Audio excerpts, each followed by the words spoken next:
Hello everyone, this is Uncle James here with another awesome video. We're continuing our study on ways to build or to create generational wealth.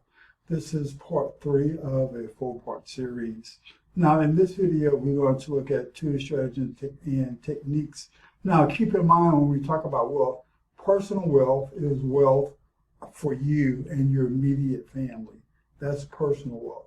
But when we talk about generational wealth, that's wealth that is passed on to the next generations to come, 3, 4, 5, 6, and 7 generations down the road. Whereas when they are birthed into the family, they are born with wealth.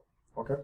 Now, number 17, investing in real estate is very important that you have your heirs to understand that they do not sell income producing products. But in this case, this is real estate. Real estate is income producing. So you want them to understand that they do not sell things that generate income.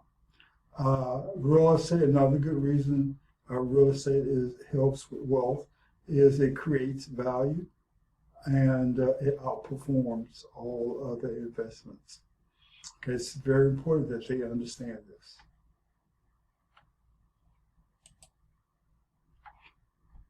Number 18. Now we want to invest long term. Now I do know there's some strategies out there that talk about becoming a day trader and things of this nature.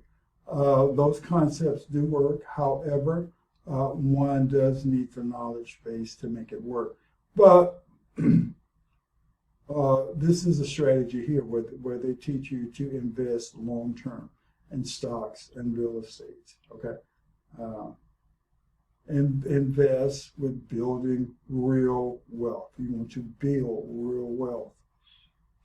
You can't just save money alone. Okay? Saving money is good for emergencies.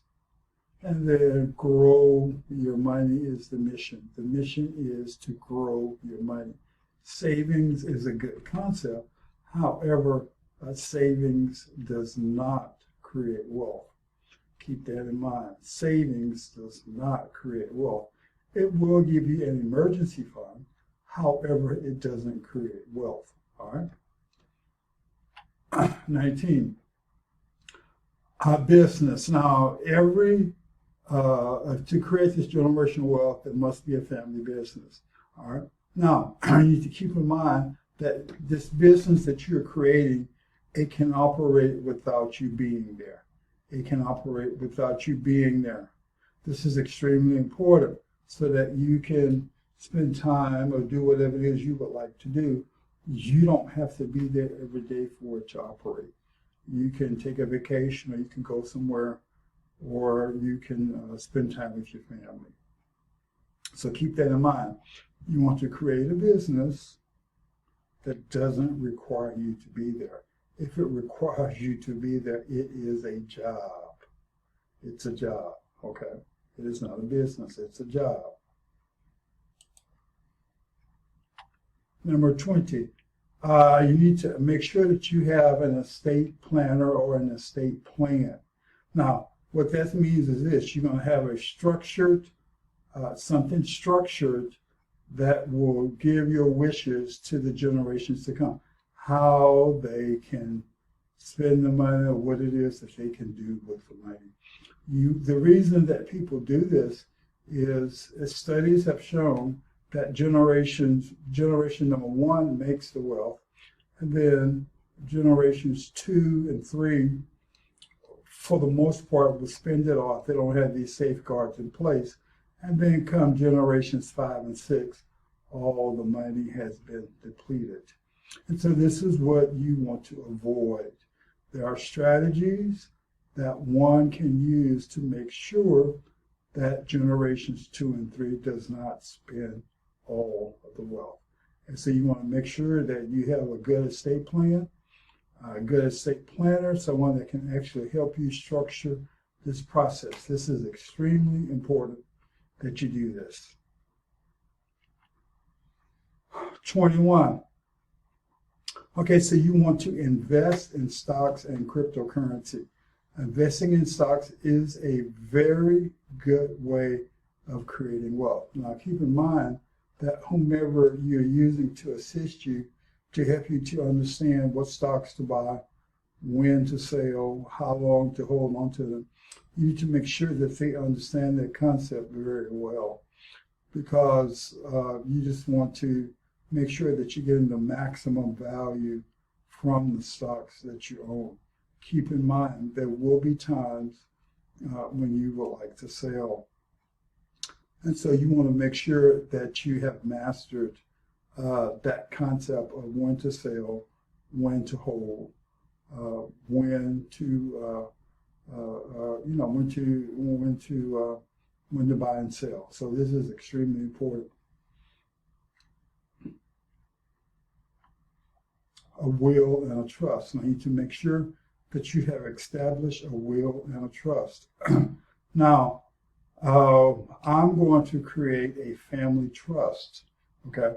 And I will, every trust has a trustee. You have a beneficiary, and then you have a trustee. Now, a trustee is the person that perform the duties of the trust. They perform the execution of it.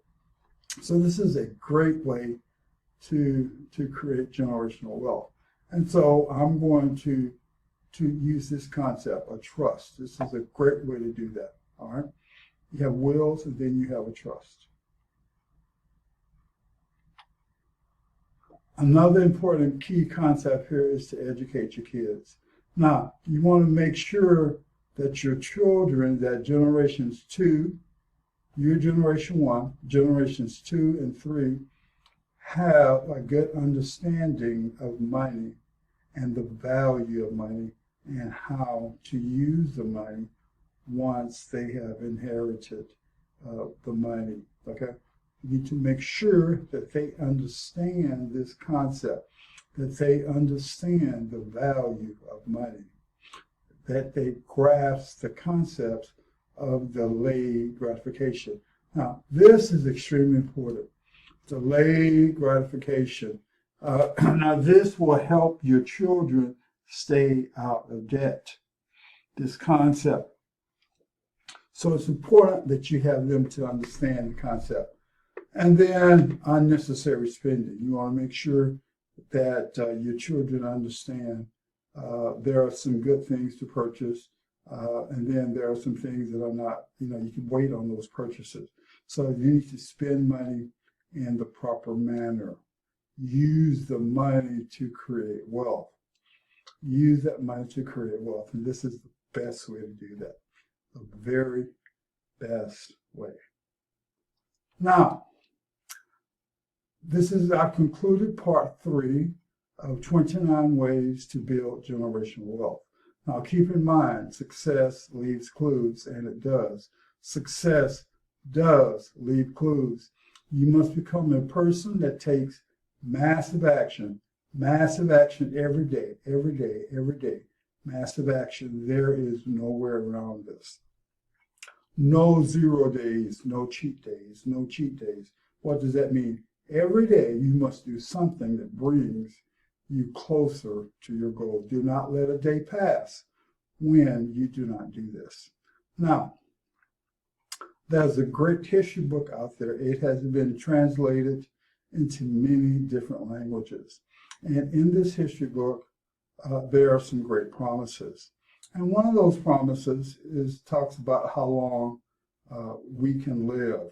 And it talks about how we can live to be at least 120 years of age. It talks about this principle. This is a promise. This is a principle. And so I'm declaring that I will live to be at least 120 years of age. That is correct. You heard me correctly. I would like to live to be at least 120 years of age, eyesight not abated, good health, climbing up a new mountain, not sliding down an old one. For we have what we say. We speak things into existence. So let me speak this blessing over you. Until we meet again, may the Lord continue to bless you. May he smile upon you, may he grant you his favor, and may he continue to give you his peace. This has been Uncle James. Have a great day. Take care now.